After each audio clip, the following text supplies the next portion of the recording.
Bapak Ibu sekalian, saat perintah puasa itu diturunkan, hal pertama yang disampaikan oleh Nabi Sallallahu Alaihi Wasallam kepada para sahabat beliau pada masa itu dan berkelanjutan sampai kepada kita saat ini adalah menerangkan diantaranya tentang keutamaan Ramadan, untuk menjawab sekaligus mengentaskan hoaks yang pada saat itu dibangun oleh orang-orang Yahudi yang tinggal di Madinah. Jadi ketika mereka mengatakan orang Islam tuh nggak punya puasa, ikut kita, ini puasa yang hebat, puasa yang bagus, dijawab oleh Allah, turunlah perintah, ya ayyuhalladzina amanu kutiba alaikumus syiyam kama kutiba alal ladzina min qablikum la'allakum tattaqun. Setelah itu apa yang terjadi? Buka Sahih Al-Bukhari, kitab yang ke-30, Kitabus Shaum, posisi hadis yang nomor yang kedua di topik ini, riwayat dari Talhah bin Ubaidillah radhiyallahu taala anhu, qala Rasulullah sallallahu alaihi wasallam. Perhatikan, ini kalimat pertama yang disampaikan Nabi menyambut kewajiban puasa. As-siyamu junnatun fala yarfuth wala yajhal wa in imru'un qatalahu aw syatamahu falyaqul inni sha'imun marrataini. La khulufu famis sha'imi atyabu 'indallahi yaumal qiyamati min rihil miski yatruku ta'amahu wa syarabahu wa syahwatahu min ajli. Ini poinnya. As-siyamu li wa ana ajzi bihi wal hasanatu bi asyri amthaliha. Kata Nabi, puasa kita ini yang kita tunaikan spesial, beda dengan yang lainnya. Jadi ketika Yahudi mengatakan puasa kami ini puasa yang hebat, yang bagus, yang diikuti oleh umatnya Muhammad sallallahu alaihi wasallam, turun ayat, komentar Nabi pertama apa? Puasa kita kepada para sahabat, kepada kita semua, ini puasa yang spesial. As-siyamu. Lihat diksinya. Awas Pak ya, Ibu jangan salah baca. As-siyam, bukan asyab. As-siyam. Disebutkan 9 kali dalam Al-Quran. Ada as-saum, ada as-siyam, itu beda. Kalau saum sekali disebutkan dalam Al-Quran, surah 19 ayat 26. Saum itu masih umum, kata umum untuk menunjuk kata imsak, menahan secara umum. Bisa berarti puasa yang ada ketentuan aturan, bisa berarti menahan secara singkat. Apa saja yang bersifat menahan, itu saum namanya. Contoh Sayyidah Maryam misalnya, beliau masih makan ya, ayat 24, 25 itu masih makan. Goyangkan pohon kurma, jatuh kurmanya, makan kurmanya. Mau minum, ambil airnya, minum. Masih makan, masih minum. Cuman diminta untuk saum. Apa saumnya? Inni nadhartu lirrahmani sauma falam ukallimal yauma insiya. Jangan bicara pada siapapun. Kamu dituduh, kamu berzina, jangan jawab, biarkan bayinya yang bicara. Dan itu mukjizat pertama untuk Isa alaihi salam. Itu nanti dimulai di ayat 31 sampai 33 di surah Maryam, surah 19. Tapi beliau diperintahkan saum. Saumnya apa? Jangan bicara. Jadi kalau bapak masih makan, masih minum, cuman gak mau bicara dulu sama ibu, itu saum. Mau kemana Abi? Kok gak jawab? Kenapa gak bicara? Sedang saum. Saum apa? Gak mau bicara sama mama. Itu bicara, contoh. Itu saum. Kalau siam, 9 kali disebutkan dalam Al-Quran, itu khusus, spesifik. Ada aturannya, ada ketentuannya, nggak boleh sembarangan, nggak bisa kemudian seenak kita melakukannya, ada ketentuan yang dibuatnya dan itu harus diikuti. Begitu diikuti, maka keagungan dan keistimewaan ibadah itu akan dilekatkan pada pelakunya. Dan menariknya, perintah puasa itu ketika turun ayatnya Al-Baqarah 183, kalimatnya bukan menggunakan saum tapi siyam. Ya ayyuhalladzina amanu kutiba alaikumus. Nah kata Nabi, as-siyamu junnatun. Kalau benar puasa kita ini kita tunaikan yang Ramadan ini, maka dia akan melahirkan satu yang tidak ditemukan pada ibadah lain, yaitu junnah. Ada jinnah, ada jannah, ada junnah. Itu beda. Tapi semua katanya itu hurufnya sama, cuma harokatnya beda. Coba lihat ya. Ada junnah, jinnah, dan jannah. Jannah artinya apa? Surga. Jinnah artinya apa? Jin, jamak dari kata jin, minal jinnati wan nas. Baik ya. Ada junnah, perisai. Itu ketiga-tiganya berasal dari huruf jim, nun, kemudian ta. Dalam bahasa Arab, setiap ada huruf dimulai dengan jim dan nun, itu pasti tersembunyi, gak kelihatan. Saya ulang ya. Setiap ada huruf dimulai dengan jim dan nun, kalimatnya itu pasti gak nampak, gak kelihatan. Janin, kenapa disebut janin? Karena masih tersembunyi dalam rahim ibundanya, gak kelihatan. Begitu keluar, tampak jadi masyar, jadi bayi yang terlihat. Jin, kenapa disebut dengan jin? Karena gak nampak. Makanya fitrah jin itu Pak, Ibu, fitrahnya tersembunyi. Jadi kalau ada jin melakukan penampakan, itu jin sedang punya masalah. Betul Betul, itu nyata. Dan yang lebih punya masalah, ada orang-orang manusia yang mencari-cari penampakan jin. Itu sedang kurang sehat itu. Ya, betul. Karena jin itu dipasangkan di Al-Quran dengan ins. 18 kali pasangan yang disebutkan itu. Jin tersembunyi, ins nampak. Ins itu kelihatan, makanya makhluknya tampak. Jadi kalau ibu ada bapaknya pulang ke rumah sembunyi-sembunyi, itu bapak sedang menjadi? Bukan. Kalau ibu sembunyi-sembunyi nyari dompet bapak, ibu sedang menjadi jin. Itu langsung pasangannya 3 itu. Ins itu seakar dari kata anisah, halus, lembut. Jin kasar, makanya disebut jin. Karena itu jarang ada orang kemasukan jin jadi lembut, tidak ada. Permisi mau ikut kajian sedang kemasukan jin, tidak. Kalau kata-katanya tidak meracau, tindakannya pasti kacau. Karena itu fitrah manusia itu pasti lembut. Kalau ada orang kasar, pasti ada yang salah dalam pergaulannya. Balik. Itu jin. Jannah, kenapa disebut jannah? Karena belum tampak sekarang. Makanya Nabi katakan mala ainun ra'at. Tidak sama dengan yang seperti dilihat orang. Tidak kelihatan nanti kesuksesan tertinggi yang belum tampak disebut dengan jannah karena belum tampak. Jannah itu perisai yang bisa langsung membentengi kita dari setan secara otomatis. Tapi nggak kelihatan. Karena itu kenapa ujung puasa disebut la'allakum tatakun. Tatakun itu dari kata takwa. Takwa itu dari kata wikoyah. Wikoyah itu artinya perisai. Nah, perisainya tidak tampak dalam diri kita. Tapi kalau terbiasa menunaikan ibadah puasa ini, kata Nabi, yang pertama kali akan terjadi pada orang yang puasanya benar, dia akan mendapatkan perlindungan berupa perisai dari Allah, hasil dari latihan puasanya yang dapat membentengi dia dari setan. Jadi ciri khas puasa Ramadan itu kalau sukses ditunaikan, itu akan terjauh dari godaan setan. Setan itu provokator yang memang hanya mengarahkan pada keburukan. Jadi dia nggak kenal benar. Lawannya malaikat gak kenal salah, Pak. Nah, supaya terbentengi dari itu semua, kata Nabi SAW, kita itu dihadiahi sekarang oleh Allah satu ibadah yang kalau dilakukan ibadah itu akan mengakumulasi ibadah-ibadah yang lainnya, yang saat bersamaan dahsyatnya ibadah ini bisa menghadirkan junnah, perisai yang membentengi dari setan. Karena itu ketika dilakukan ibadahnya, saat yang bersamaan bisa ditahan maksiatnya, ditingkatkan amal solehnya. Setan kan ngajaknya pada yang salah kan, malaikat ngajak pada yang soleh. Ramadan itu keutamaannya kalau sudah kita Ramadan Itu selalu kita terdorong pada yang soleh dan tertahan untuk yang salah. Itu hebatnya puasa Ramadan. Kalau nggak percaya silahkan Bapak Ibu sekalian. Cuman Ramadan yang saat datang waktunya bisa menghentikan orang berbuat maksiat. Gak percaya cek. Orang yang punya sifat marah semarah-marahnya, itu saat Ramadan bisa berhenti marah. Buka jam 6 kurang seperempat ada yang provokasi. Dia bisa tahan marah tuh, istrinya bingung, tumben Pak nggak marah, ntar habis maghrib. Bisa ditahan. Orang dusta bisa nggak dusta. Dan saat yang bersamaan, teman-teman sekalian, Bapak Ibu, itu bisa terdorong berbuat meningkatkan amal soleh. Sekarang kita keluar dari sini, ada yang minta, belum tentu dikasih. Nanti Ramadan tiba, sudah nyatet berapa yatimnya, berapa du'afanya, amal soleh naik. Sekarang ada orang ketinggalan sholat fardu, terlambat, masih biasa. Ramadan ketinggalan sunnah, itu gelisah. Betapa ibu-ibu para pejuang yang sangat luar biasa, itu berjuang memperebutkan saf pertama setelah maghrib untuk menaruh sejadah. Nah, ini pelakunya nih. Tapi itu hebat, Bu. Saya tanya ibu kalau berjuang naruh sejadah setelah maghrib atau bahkan sebelum maghrib, itu sejadah disimpan di saf itu untuk ngejar sholat apa? Tarawih, bukan isanya. Saya tanya pada ibu, tarawih itu hukumnya sunnah atau wajib? Sunnah. Ramadan itu jangan kan yang fardu, ketinggalan sunnah bisa gelisah. Itulah Ramadan. Dan pada saat itulah ketika amal soleh dikerjakan, amal salah ditinggalkan, datanglah junnah itu, perisai yang mengikat setan. Itu yang dimaksudkan di hadis Muslim. Di topik yang ke-13 namanya Kitabus Syiyam. Hadis yang pertama dari sahabat Abu Hurairah. An Abi Hurairah radhiyallahu ta'ala anhu, an Nabi sallallahu alaihi wasallam qala, "Idza jaa Ramadan." Redaksi yang pertama, redaksi yang kedua yang bintang 3 di bawahnya. Redaksi ketiga yang bintang 4 di bawahnya. Idza dakhala Ramadan. Mama dia itu harus tahu dalil. Tahu dalil tuh ya. Idza jaa Ramadhanu, idza kana Ramadhanu, idza dakhala Ramadhanu, futtihat abwabul jannati aw abwabur rahmati. Wa ghulqat abwabun nari aw abwabu jahannam.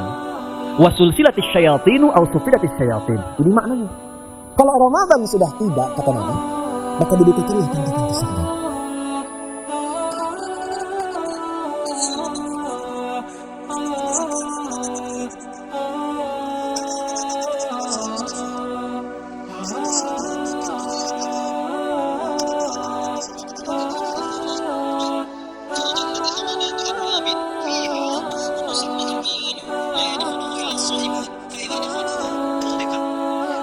ada 8 pintu surga. 8 itu ternyata di hadis lain pintunya semua amal soleh.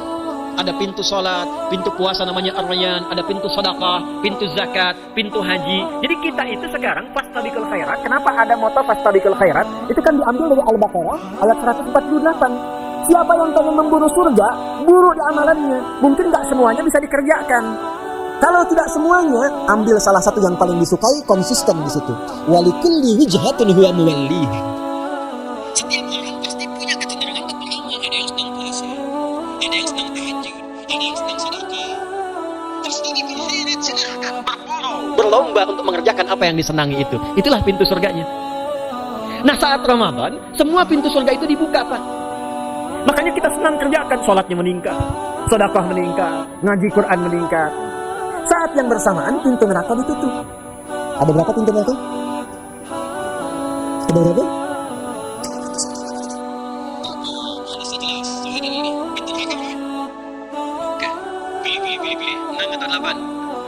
Yang 6 angkat tangan. Bukan 6, bukan 8, 7. Dalilnya apa? Dalilnya Quran surah Al-Hijr, surah ke-15. Ayat ke-44. Surah ke-15 Al-Hijr ayat ke-44. Neraka ada 7 pintu. Dan dalam setiap pintunya nanti ada 19 malaikat yang menjaga. Alaiha tis'ata asyar. 7 pintu ini khusus Ramadan ditutup. Dan hati-hati, nama neraka itu ada 2 nanti. Neraka yang membakar, ini mungkin jadi baru informasinya bagi sementara ini. Neraka yang membakar dan neraka yang membekukan. Jadi ada 2 sifat. Saya bilang ya, neraka yang membakar dan neraka yang membekukan. Yang membakar disebut dengan Jahannam, yang membekukan disebut dengan Zamharir namanya. Zamharir. Jadi kalau ada orang masuk neraka, itu cuma 2 pilihannya, dibekukan atau dibakar.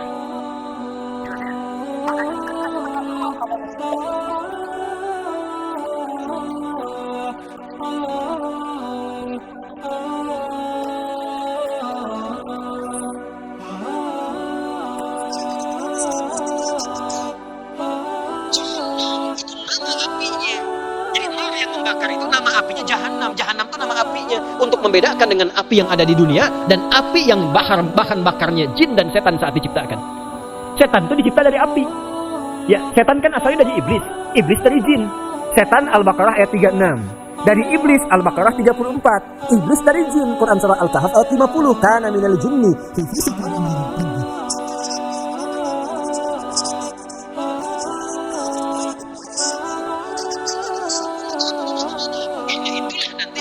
Yang membakar disebut dengan Jahannam.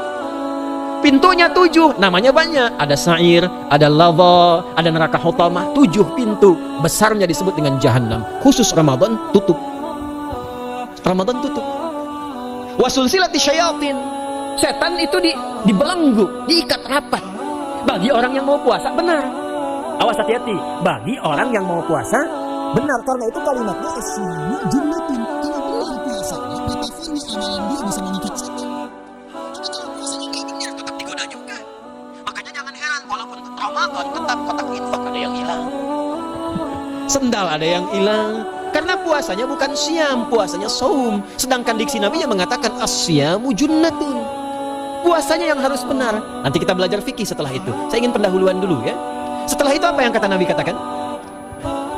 Ini masih mukadimah ya kita ya. Ini luar biasa nih ya. Jadi keutamaan Ramadan itu dahsyatnya dengan puasa biasa. Kata Nabi, kalau orang benar puasanya, bebas dia dari setan. Bukan gak digoda, Allah kasih benteng sehingga setan gak tembus kepada dia. Itu satu, itu keutamaan Ramadan. 2, teruskan dulu langsung ke ujung hadisnya saja ya. Kalau yang tadi nanti latihannya fala yarfus fala yajal, itu latihan. Yang kedua, Allah langsung yang mengatakan dalam hadis qudsinya, asyamu li wa ana ajzi bihi.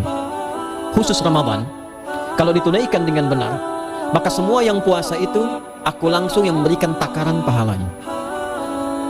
Sekarang kita hitung-hitungan dikit ya. Bapak Ibu kan senang hitung. Tadi bangun aja kan dihitung kan.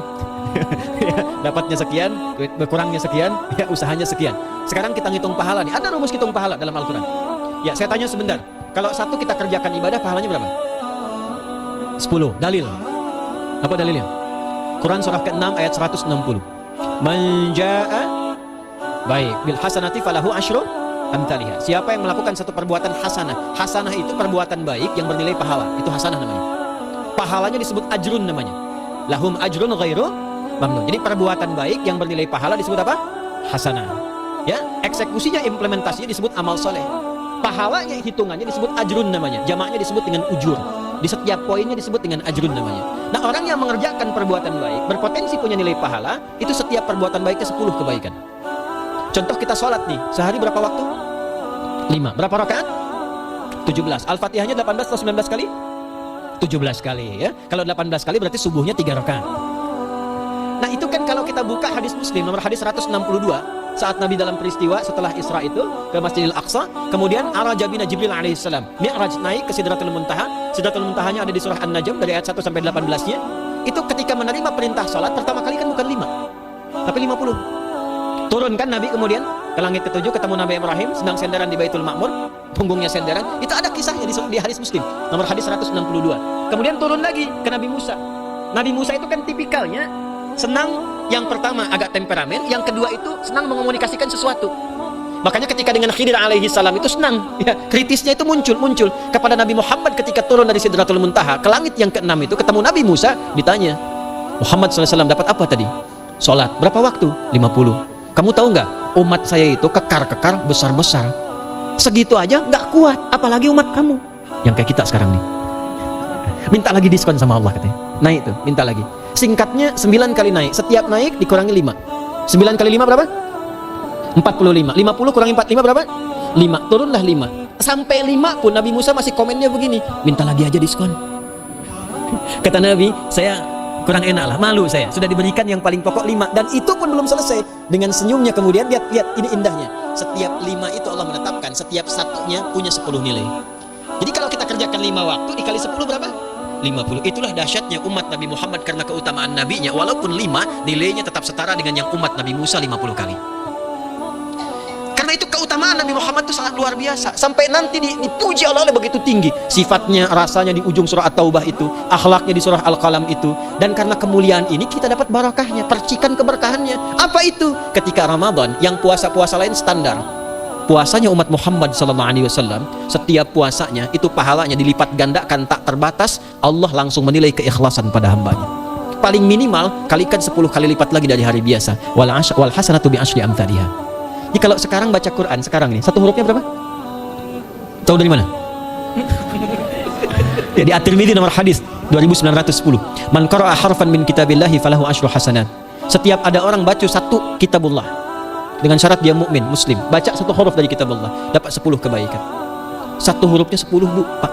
Walam aqul alif lam mim harfun, saya tidak katakan kata Nabi alif lam mim satu huruf. Walakin alifun harfun, lamun harfun, mimun harfun, wa likulli harfin asyru hasanat. Tapi alifnya satu huruf, lamnya satu huruf, mimnya satu huruf, setiap hurufnya 10 kebaikan.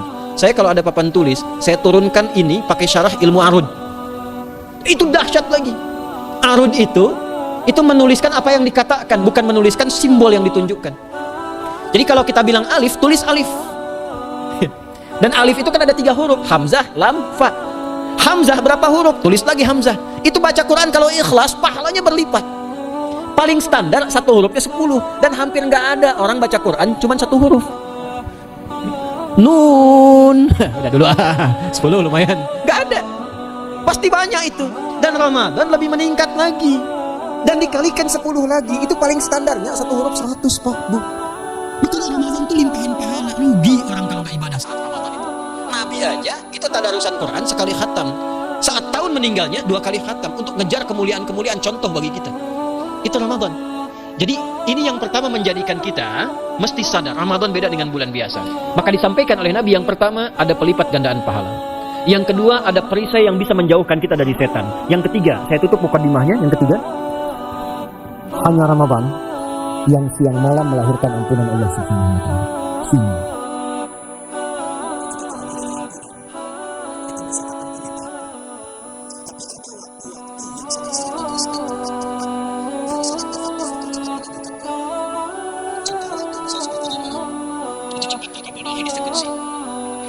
Di antara azan dan iqamah, waktu singkat di waktu Jumat, ada yang menafsirkan antara duduk khutbah ayat 1 dan 2, ada yang menafsirkan waktu asar menjelang ke maghrib. Dan itu nanti sepeninggal Nabi ada di antara istri Nabi SAW memburu waktu singkat yang luar biasa ini untuk berdoa. Hafal doanya ya. Allahumma qfina bihalalika an haramik wa aghdina bi ta'atika an ma'siyatik wa bi fadlika amman siwak. Itu dibiasakan di hari Jumat dibacakan. Ya, hafal nggak? Nah, nanti diputar lagi videonya, kan ini kita sampai ini lagi. Ya, kembalikan. Ada yang sifatnya tempat. Mihrab tuh mustajab. Makanya kenapa imam itu di mihrab? Karena mewakili makmum untuk berdoa. Karena itu pilih imam yang betul-betul paham fikih salat, bagus bacaannya dan ngerti fikih salat, supaya dia sebelum salat melihat ke belakang. Itu bukan cuma merapatkan barisan, tidak, untuk melihat siapa yang salat. Apakah tahan berdiri lama kalau dibacakan bacaan panjang? Atau ada yang buru-buru? Lalu bacaannya apa yang sesuai untuk makmumnya? Itu fikihnya. Karena itu tempatnya di mihrab, dan mihrab itu viral, tempat yang cepat mengabulkan doa. Maryam itu punya mihrab. Nabi Zakaria saat minta keturunan itu mohon kepada Allah di mihrabnya Maryam. Ali Imran ayat 38 sampai 39. Hunalika da'a Zakaria rabbah qala rabbi hab li min ladunka dzurriyyatan thayyibah innaka sami'ud du'a.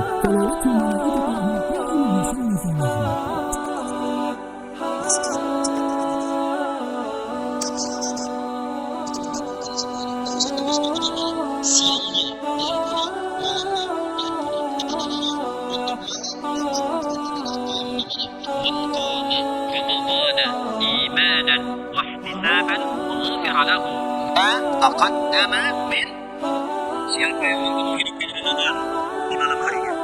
Dan jangan salah Bapak Ibu sekalian, jangan salah ya. Ramadan itu satu paket ibadahnya, bukan cuma puasa. Ramadan satu paket, ada paket siang, ada paket malam, dan ada paket hemat. Full. Ada siang, ada malam. Dan itu semua sama, cuma beda satu huruf.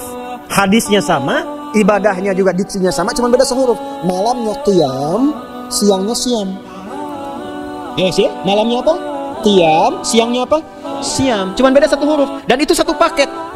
Jadi kalau Anda tertinggal, jangan Anda lah, jangan kita. Kalau ada orang yang tidak mengerjakan semalam, misalnya qiyamnya, cuman siamnya, sah puasanya, benar sesuai rukun, sah. Cuman tidak sempurna keutamaan Ramadannya. Karena itu Allah mengatakan kalau sedang puasa, sempurnakan dengan ibadah malamnya. Itu ada di Al-Baqarah ayat 187. Tsumma atimmus siyama ilal lail. Muqaddimatul lail, maghribnya untuk puasa, lail atasnya untuk qiyam. Orang yang mampu menghidupkan ibadah malam, jangan salah ya, nanti kita mulai puasa, insya Allah yang pertama dimulai ibadah malam, Qiyam, bukan siam. jadi jangan terlampau soleh, puasanya nanti nunggu fajar. Malam itu qiyam. Nah qiyam ini ada potensi ampunan dosa Pak Bu. Jadi kalau kita manfaatkan ibadah ini dengan benar, misal ya, kita kan nggak tahu ajal nih, tiba kemudian kita manfaatkan qiyam bangun, ditunaikan dengan benar, itu Masya Allah. Meninggal misal dalam sujud, itu jaminannya ghufira lahu ma taqaddama min dzambi. Siapa yang benar ibadah qiyamnya sampai detik itu, ditunaikan karena imannya, ikhlas karena Allah, saat bersamaan dia introspeksi diri, begitu dia tunaikan, misal dia meninggal, misal saja, semua dosa-dosa yang pernah dia tunaikan diampuni pada saat itu. Ma itu tanpa batas. Ma taqaddama min dzambi, ma semua yang pernah dia kerjakan dalam hidupnya. Karena itu viral. Sayyidah Aisyah itu pernah minta petunjuk pada Nabi di hadis Muslim. Bertanya pada Rasulullah, "Ya Rasulullah, kalau malamnya saya pengen ibadah dan qadar Allah bertepatan dengan malam Al-Qadar, apa yang saya minta?" Itu sampai diajarkan oleh Nabi doanya, dan doanya sahih. Di At-Tirmidzi dikuatkan lagi dengan lebih lengkap redaksinya. Kata Nabi, kalau engkau bersamaan dengan itu malam hari bangun bersamaan, faquli, katakanlah, Allahumma innaka afuwun karim tuhibbul afwa fa'fu anni. Nanti di hadis yang Muslim, Allahumma innaka afuwun, di At-Tirmidzi ada kata karimnya, innaka afuwun karim tuhibbul afwa fa'fu anni. Itu malam Bu. Biasanya nunggu sepertiga malam waktu sahar. Ya, jadi waktu sahar itu waktu singkat menjelang fajar. Kalau subuh sekarang 4:08, itu kira-kira sahar tuh jam setengah 4 lah, ya. 3:30 sampai jam 4 itu namanya sahar, bukan lail. Kalau lail dari ba'da isya sampai sahar. Sekarang isya setengah 8 misalnya, jam 8 tuh sampai setengah 4 namanya lail. Jelas ya? Lail itu malam, jamaknya layali. Turunannya lela, lili, lala itu malam. Ya, ibu leli, ibu malam-malam gitu ya. Gitu. Nah, itu waktu menjelang fajar setelah lail sahar, jamaknya ashar. Ashar itu disampaikan di Al-Qur'an waktu terbaik untuk istighfar. Quran surah 51 ayat 18. Wabil ashari hum yastaghfirun. Yang biasa istighfar berpeluang dapat ridho Allah dan disiapkan surga terbaik melebihi kemewahan dunia. Itu ada di ayat ke-16, 17, 18. Ya, dari ayat 15-nya, 16-nya, 17-nya adalah untuk yang saharnya, 16-nya itu kalimatnya. Ya, 16-nya yang dengan mengatakan Rabbana amanna faghfir lana dzunubana wa qina adzabannar. Ayat 17-nya as-sabirina was-sadiqina wal qanitina wal munfiqina wal mustaghfirina bil ashar. Itu hari biasa seperti sekarang. Ramadan dari ba'da isya sampai terus lagi sampai masuk waktu fajar, siangnya pun masih ada ampunan Allah. Man shoma ramadhana imanan wa ihtisaban ghufira lahu ma taqaddama min Saya tanya sekarang, siapa yang nggak punya dosa boleh angkat tangan? Yang dosanya banyak boleh angkat tangan. Tuh, saking banyaknya kita nggak bisa ngangkat. Sekarang rubah kalimatnya. Yang ingin masuk surga angkat tangan. Insya Allah. Yang ingin surga Firdaus angkat tangan. Tuh, maka ironi itu tampak dalam perilaku kita. Pengen ke surga, tingkatan Firdaus, tapi ngaku dosa banyak. Itu dia. Maka Allah punya sifat Rahman dan Rahim. Rahman untuk dunia, Rahim untuk akhirat. Maka diberikanlah kesempatan Ramadan untuk menggugurkan semua dosa itu. Karena itulah Bapak Ibu sekalian, penting kita menyiapkan, karena nunggu Ramadan itu nggak mudah. Dan nggak semua orang itu akan sampai kepada momen yang dimaksudkan. Karena itulah malaikat Jibril itu langsung komen. Ya, jadi ada dua riwayat nih. Nabi yang berdoa, malaikat yang mengaminkan. Ada malaikat yang berdoa, Nabi yang mengaminkan. Jadi Nabi akan naik memberikan tausiah di mimbarnya. Mimbar Nabi itu ada 3 gundakan. Begitu naik ke gundakan pertama, ada 3 gundakan. Lalu tibalah kemudian beliau bersabda. Ada riwayat Nabi yang berkata, malaikat mengaminkan. Ada riwayat sebaliknya, malaikat yang berkata, Nabi mengaminkan. Raghima'an forajulin. Awas, hati-hati nih. Raghima'an forajulin. Liman adraka Ramadhana falam yughfar lahu. Terhina di hadapan Allah Subhanahu wa taala. Kotor dirinya. Bu'dan, jauh dari rahmat Allah. Liman adraka Ramadhana, siapa yang sudah disampaikan ke bulan Ramadan falam yughfar lahu, tapi tak mampu mendapat ampunan Allah Subhanahu wa taala. Karena itulah saya ingin cepat. Satu, kenapa Ramadan istimewa? Karena ada ampunan Allah yang sangat luar biasa. Kenapa Ramadan istimewa? Karena ada pelipat gandaan pahala. Kenapa Ramadan istimewa? Karena ada peluang untuk menjauhkan dari setan. Dan yang terakhir, Ramadan istimewa karena semua waktu siang dan malam mempercepat terkabulnya doa. Itu yang dijamin di ayat 186 dalam rangkaian ayat Siyam dari ayat 183 sampai 187. Ayat 186-nya khusus untuk mempercepat terkabulnya doa. Wa idza sa'alaka 'ibadi 'anni fa inni qarib ujibu da'watad da'i idza da'an falyastajibu li wal yu'minu bi la'allahum yarshudun. Tafsirnya apa? Hadis Nabi sallallahu alaihi wasallam, "Thalathatun la turaddu da'watuhum al-imamul 'adil was-sha'ima hatta yuftira wa da'watul mazlum." 3 golongan yang doanya sulit sekali ditolak. Yang pertama, imam yang adil. Yang kedua adalah orang puasa sampai berbuka. Dan ketiga, doa orang yang terzalimi. Jadi kalau Bapak Ibu pengen cepat dikabulkan doanya secepat kilat, maka jadilah pemimpin yang adil. Kalau belum mampu, latihan puasa. Kalau belum mampu lagi, banyak-banyak terzalimi dan berdoa. Ya.